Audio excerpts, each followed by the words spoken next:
साल 2023, अपनी मिट्टी, अपना क्राउड, 11 प्लेयर्स, 10 के 10 मैचेस में जीत और सिर्फ एक सपना, India lift the world cup, और उस ट्रॉफी को अपना बनाना। इस बार तो हमने इवन न्यूजीलैंड को सेमीफाइनल में हरा दिया था, जिन्होंने हमें 2019 में हार्ट ब्रेक दिया था। हर प्लेयर अपनी टॉप फॉर्म में था। Captain Rohit Sharma, Virat Kohli, Jasprit Bumrah, Mohammed Shami, everyone was doing their best. Team perfect थी, फॉर्म परफेक्ट थी, और हम थे सिर्फ एक मैच दूर हिस्ट्री बनाने से।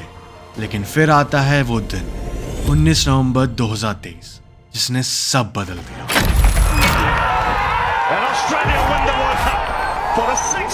जब हमारे पास मौका था उस ट्रॉफी को अपना करके चोकर्स के टैग को हटाने का, और 1 लाख लोग जो चीयर कर रहे थे और साथ में करोड़ों लोग जो कि मैच को देख रहे थे, वो सब के सब चुप हो गए। In sport, there's nothing more satisfying than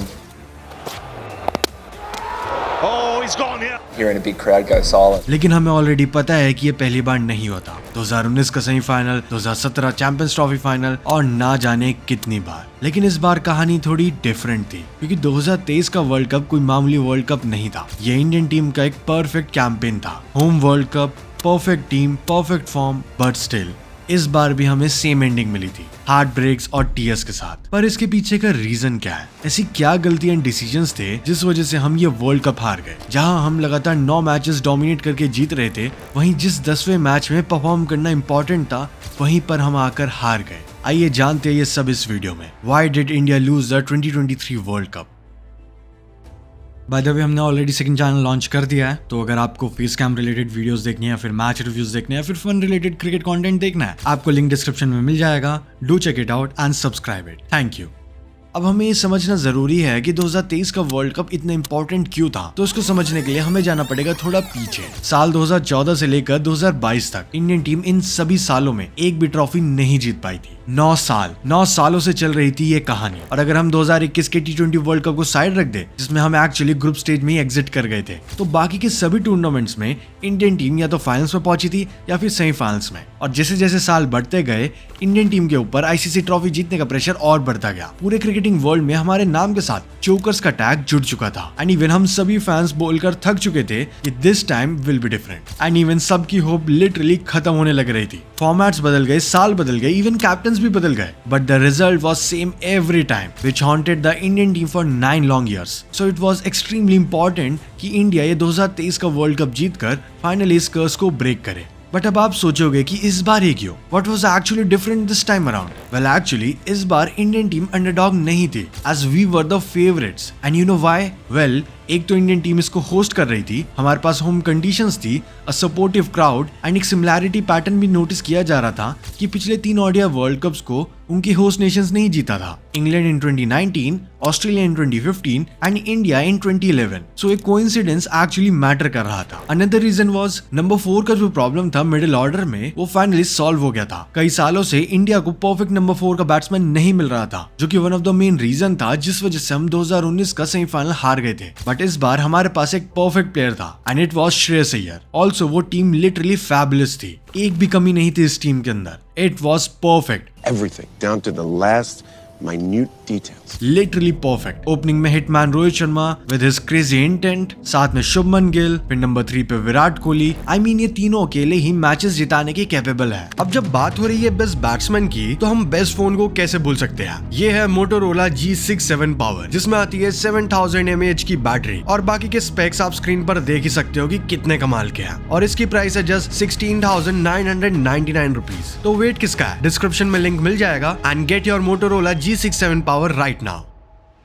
and फिर मिडिल ऑर्डर में हमारे पास श्रेयस अय्यर और केएल राहुल थे। और फिर बैटिंग की डेप्थ बढ़ाने के लिए हार्दिक पांड्या, जिन्होंने बोथ बैट एंड बॉल से परफॉर्म किया। और फिर स्पिन में कुलदीप यादव और जडेजा का स्पिंडो। एंड फिर पेस ट्रियो में Mohammed Siraj, Mohammed Shami and Jasprit Bumrah. Power play, death bowling, सब कुछ कवर्ड था। Literally a perfectly balance squad, a perfect playing 11 जहां सबको उनके रोल्स पता थे। इवन उनकी उस टाइम की फॉर्म भी सुपर प्रॉमिसिंग थी। बायलैटरल में हम सीरीज के बाद सीरीज जीत रहे थे, कॉन्फिडेंस हाई था, होम कंडीशंस के एडवांटेजेस थी, साथ में कैप्टन का सपोर्ट था जो कि फ्रंट से ही लीड कर रहा था। आई मीन और क्या ही चाहिए? Every analyst and every former player were backing India to win, like it was very obvious कि इंडिया इस वर्ल्ड कप को जीतने वाला है। बट वो कहते हैं ना, nobody is perfect। वैसे ही इस टीम में भी कुछ हिडन प्रॉब्लम्स थी जिनके बारे में कोई बात नहीं करता। सबसे पहले आ जाता है शुभमन गिल का डेंगू। शुभमन गिल को वर्ल्ड कप से जस्ट पहले डेंगू हो गया था, which was actually the worst timing possible, and इस वजह से उन्होंने प्रैक्टिस मैचेस के साथ साथ फर्स्ट 2 मैचेस भी मिस कर दिए थे। एंड जो फॉर्म उनकी उस टाइम पर चल रही थी, इस वजह से डेफिनेटली उस पर काफी इंपैक्ट पड़ा। ऑल्दो उन्होंने वापस आने के बाद कुछ रन स्कोर तो करे, but he wasn't looking that confident at all, and इसका इफेक्ट हमें बाद में दिखने भी वाला था। टॉप ऑर्डर पे काफी ज्यादा ट्रस्ट करना। Obviously we had a phenomenal middle order with KL Rahul, Shreyas Iyer and Hardik Pandya, जिनकी परफॉर्मेंसेस हमेशा अमेजिंग रही है। बट उस वर्ल्ड कप में उनकी बारी आए तब ना, हमेशा हमारे टॉप 3 के मेजर कंट्रीब्यूशन की वजह से हम मैचेस जीत जाते थे, एंड हमारा मिडिल ऑर्डर कभी भी प्रॉपर्ली टेस्ट नहीं हो पाया। एंड यहीं पर सबसे बड़ा क्वेश्चन ये रेज हो जाता है, what if all the 3 in the top order fail together?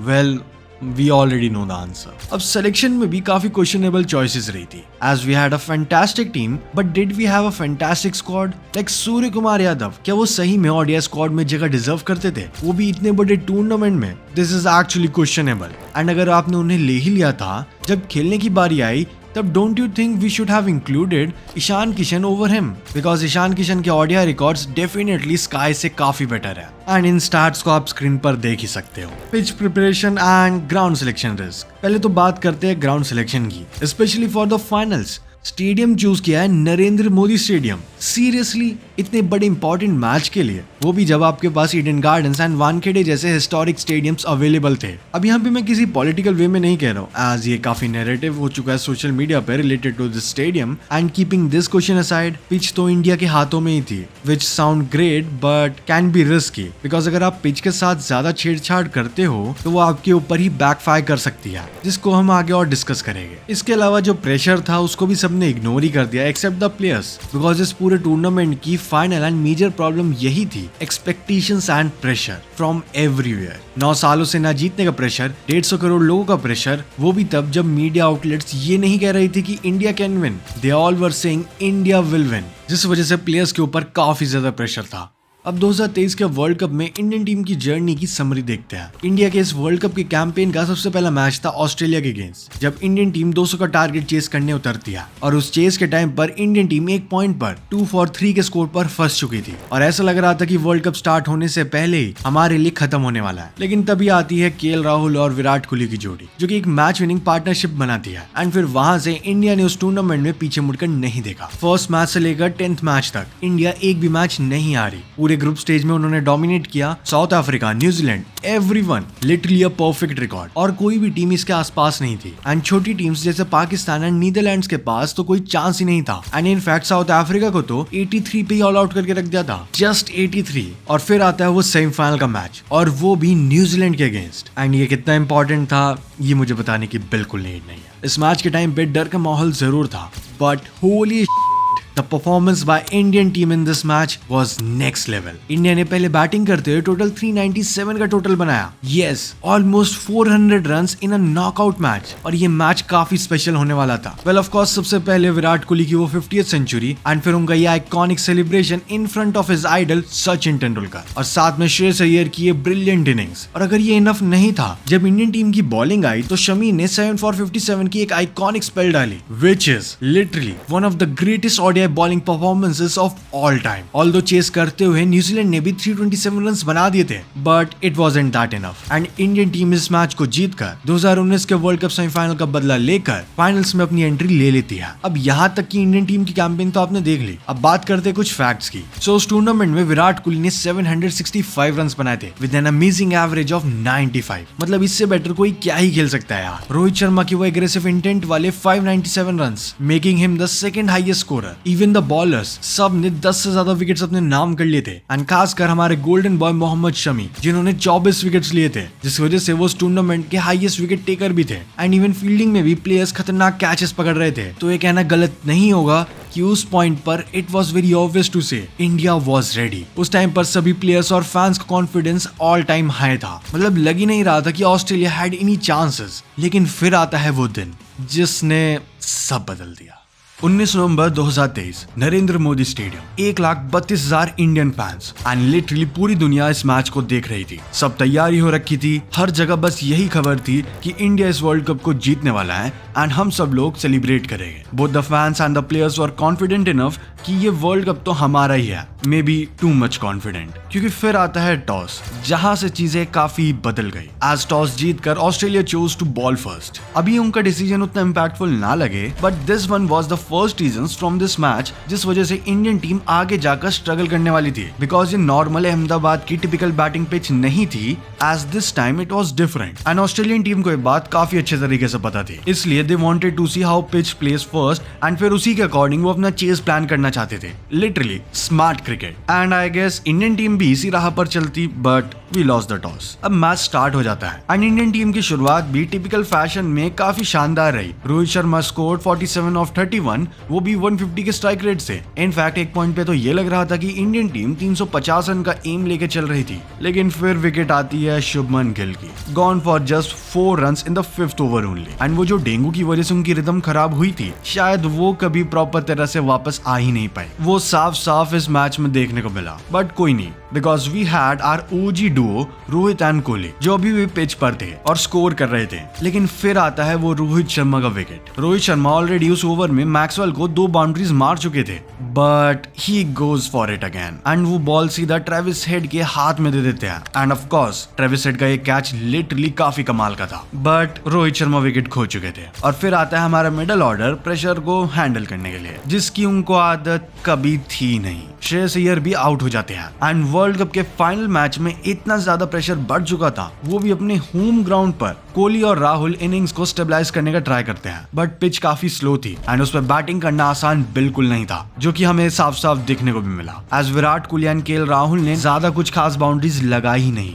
And if you wanna guess कितनी आई होगी, so the answer is 0, literally 0। एक वर्ल्ड कप फाइनल मैच के ऑलमोस्ट 15 ओवर्स में एक भी बाउंड्री नहीं आ पाई एंड जब बाउंड्रीज नहीं आती तो प्रेशर बिल्ड होता है एंड उस वजह से गई विराट कोहली की विकेट, जो कि पैट कमिंस ने कहा ही था। In sport, there's nothing more satisfying than hearing a big crowd go silent. उसको उन्होंने प्रूव ही कर दिया। ऑल्दो केएल राहुल अब भी क्रीज पर थे, बट उनका कंट्रीब्यूशन उतना खास नहीं हो पाया, एज वो 107 बॉल्स में सिर्फ 66 रन ही बना पाए, जिसमें बस एक बाउंड्री थी और उनका स्ट्राइक रेट 61.68 का था। लाइक प्रेशर हैंडल करने की जगह उन्होंने प्रेशर को एब्जॉर्ब ही कर लिया और वो हिटिंग करना ही भूल गए। And then lower middle order भी कुछ खास नहीं कर पाया। सूर्य कुमार यादव, जो कि हार्दिक पांड्या के रिप्लेसमेंट के तौर पे टीम पे आए थे, उन्होंने 28 बॉल में केवल 18 रन ही स्कोर करे with a strike rate of just 54, that too in a world cup final. जहां पे उनकी T20 एक्सप्लोसिव हिटिंग की जरूरत थी, वहां वो चोक कर गए and Indian team got all out for just 240 runs. And जो भी ये मैच देख रहे थे उन्हें पता है ये टारगेट बहुत छोटा था, बट हमें ये भी पता था कि हमारी बॉलिंग लाइनअप अभी भी कुछ कमाल कर सकती है, एंड जो कि उन्होंने किया भी। In the starting the spell bye Bumrah and Shami was literally amazing. दोनों ही बॉलर्स को स्विंग मिल रहा था। इनफैक्ट काफी क्लोज कॉल्स एंड एजेस भी आए from Travis head, Warner, Marsh and Smith, तीनों आउट हो चुके थे and Australia was at 47 for 3 and उस पॉइंट पर यह लग रहा था कि इस मैच को हम जीत सकते हैं, बट किस्मत को कुछ और ही मंजूर था, क्योंकि वहां से आती है ट्रेविस हेड की 137 रन्स की एक मास्टर क्लास इनिंग, जिसने हर इंडियन के दिल में उस दिन एक छेद से छोड़ दिया था। इवन मार्नस भी 58 नॉट आउट के स्कोर पर थे एंड उसके बाद क्या हुआ ये हम सबको पता ही है। आंसू थे हर एक उस प्लेयर और फैन की जिन्होंने उस दिन विराट कोहली और रोहित शर्मा की आंखों में आंसू देखे थे। अपने चाइल्डहुड आइडल्स को ऐसे रोते देखना आसान नहीं होता। उस दिन हम वो मैच नहीं हारे थे, हम शायद अपनी इज्जत भी हार गए थे। उस वर्ल्ड कप में लगातार सारे मैचेस जीतना, चाहे वो नॉकआउट हो या फिर ग्रुप स्टेज, और फिर सीधा फाइनल में आके हार जाना, वो भी वर्ल्ड के one of the biggest stadiums में, जिसमें उस दिन सबसे ज्यादा लोग आए थे। 1,32,000 people got silenced that single day and even 140 crore hearts were broken. हर जगह बस सैडनेस थी। हर इंडियन फैन और प्लेयर या तो दुखी था या फिर शॉक में था, क्योंकि ये जो चीज हुई ये किसी ने भी एक्सपेक्ट नहीं करी थी। इस दुख के माहौल में सभी लोग कंफ्यूज थे कि अपनी टीम को ब्लेम करे या फिर सपोर्ट। एंड जिस टैग को पीछे छोड़कर हम आगे बढ़ना चाहते थे, वो चोकर्स का टैग अब फिर से इंडियन टीम को मिल चुका था। And then came the controversies. बहुत ही बेकार मैच हुआ, प्रेशर नहीं झेल सकता, दोनों ही बहुत ही खराब थे। Ahmedabad does not deserve a final. Toss पे ही मैच फिक्स हो गया था पहले से। By the way I just check 85% लोगों ने तो हमें सब्सक्राइब भी नहीं कर रखा है। अगर आप चैनल पे नए हो और आपको ये वीडियो अच्छी लग रही है तो चैनल को सब्सक्राइब जरूर कर देना, बिकॉज इससे हमें और मोटिवेशन मिलती रहेगी ऐसी अच्छी वीडियोस बनाने के लिए। वेल, हम कह सकते हैं कि इस हार का कोई एक सिंगल रीजन नहीं था एंड ना ही कोई ऐसा एक प्लेयर था जिसको यहाँ पर हम पूरा ब्लेम कर पाए। And also talking about the blame thing, approx 1 साल पहले हमने 2019 वर्ल्ड कप सेमीफाइनल के ऊपर एक वीडियो डाली थी जिसमें I talked about the reasons and also blamed MS Dhoni a lot. And I accept मैं उस वीडियो में काफी एक्सट्रीम चला गया था, जिस वजह से हम वैसी मिस्टेक फिर से रिपीट नहीं करेंगे। इसलिए इस वीडियो में हम काफी ज्यादा लॉजिकल वे में रहेंगे, अपने इमोशंस और सेंटिमेंट्स को साइड रख के। Hope you understand. And even हमने MS धोनी की कैप्टनसी को अप्रिशिएट करते हुए ये वीडियो भी बनाया था, जो कि actually most of the audience तक पहुंची नहीं। We all love MS Dhoni and we support him. Now let's talk about this video. तो सबसे पहले पॉइंट आ जाता है इंजरीज और सिकनेस का। सो शुभमन गिल के बारे में तो हम डिस्कस कर ही चुके हैं कि कैसे उनकी हेल्थ कंडीशंस ने गेम को इफेक्ट किया, but another injury that happened was of Hardik Pandya. Actually Hardik Bangladesh के अगेंस्ट एक ग्रुप स्टेज मैच में बॉलिंग करते हुए इंजर्ड हो गए थे एंड इवेंचुअली वर्ल्ड कप से रूल आउट भी। और हार्दिक पांड्या की हमारे पास कोई रिप्लेसमेंट थी नहीं प्रॉपर वे में, एंड बिना अपने क्लच प्लेयर के वर्ल्ड कप फाइनल में उतरना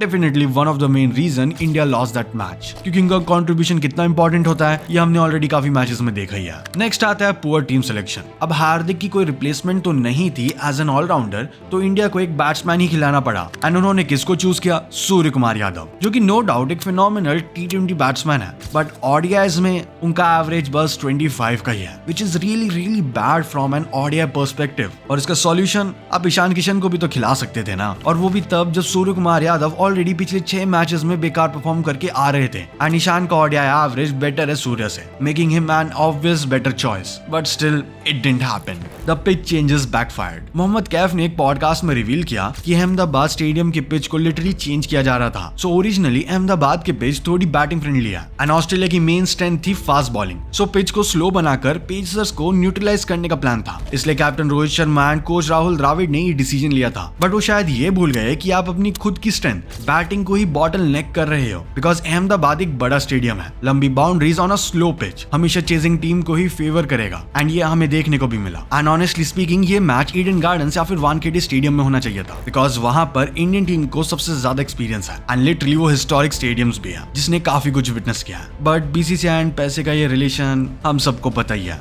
और ये भी एक कंट्रीब्यूटर जरूर है इस लॉस का। बैटिंग करते हुए अगर इंडियन टीम 40-50 रन और जोड़ पाती तो ये मैच डेफिनेटली ज्यादा कॉम्पिटिटिव हो सकता था, बट ऐसा नहीं हुआ because we choked very badly. सबसे पहले तो रोहित शर्मा, जो कि काफी अच्छा खेल रहे थे, बट जब 10 रन ओवर में आ गए थे तो एक और अग्रेसिव शॉट खेलने की क्या ही नीड थी।